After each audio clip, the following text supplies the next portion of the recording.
হাইরে কি অবস্থা এটা? আরে আল্লাহ,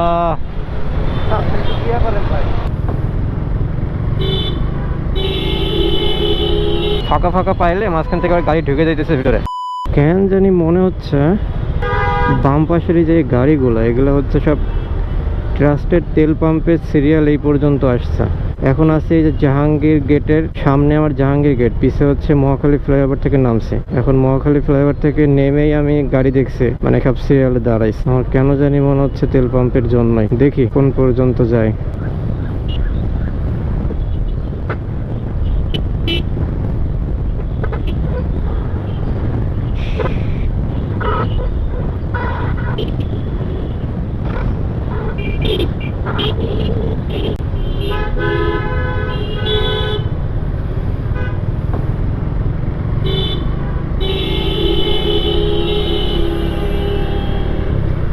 হ্যাঁ ভাই, এটা মনে হয় পাম্পের সিরিয়াল না? এটা মনে হয় পাম্পের সিরিয়াল। যে অবস্থাতে বাসা থেকে আসতেছি না, প্রত্যেকটা পাম্পের সামনে আর কি রাস্তার মাঝে আইসা পড়ে হয়েছে। ভাই আমার কপালটা খুবই ভালো, আমি কয়েকদিন আগে মানে রোজার আগে ফুল ট্যাঙ্ক করছিলাম একদম বরাবর। এর ভিতরে বাইক তেমন চালানো হয় নাই, ওইটাই চলতেছে। এখন পুরো রাত, আপনি ফজরের সময় বেরোন, আপনি নিতে পারবেন না, এত সিরিয়াল। তারপরে নাকি লিমিট করে দিছে 200 টাকা। হ্যাঁ, লিমিট করে দিচ্ছে। মহাখালী থেকে এই পর্যন্ত সিরিয়াল, তেল নিতে নিতে তো ইফতার পার হয়ে যাবে। আপনি ফজরের সময় বেরোলেও না নিতে পারবেন না, আপনার দিন হয়ে যাবে। কি সিরিয়াল এটা?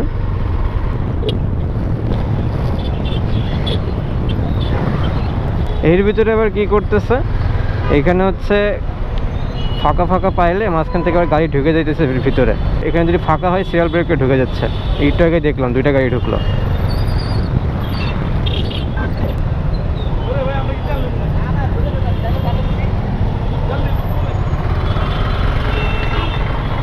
সবারই মাথা গরম, চিল্লাচিল্লি করা লাভ নাই। ইফতারের আগে এমনি গরম পড়া শুরু হয়ে গেছে।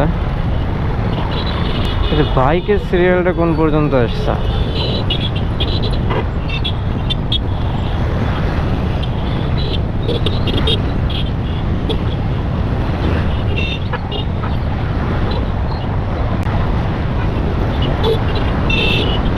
হ্যাঁ, এটা আর না হলো প্রায় 2.5 কিলো 2-3 কিলো সিরিয়াল তেলের জন্য।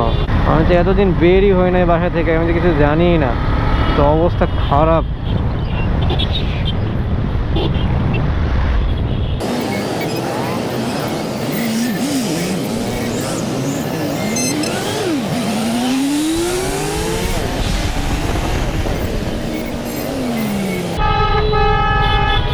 এটা কি বাইকের সিরিয়াল? এটা বাইকের তেলের সিরিয়াল? আরে বাবা,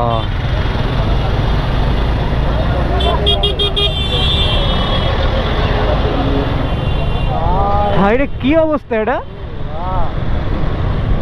আরে আল্লাহ,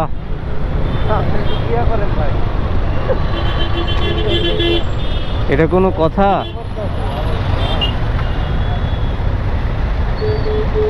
পুরা এরা যে এত কষ্ট করে দাঁড়ায় আছে, এর ভিতরে আরেক কাহিনী 200 টাকা করে তেল দেয়।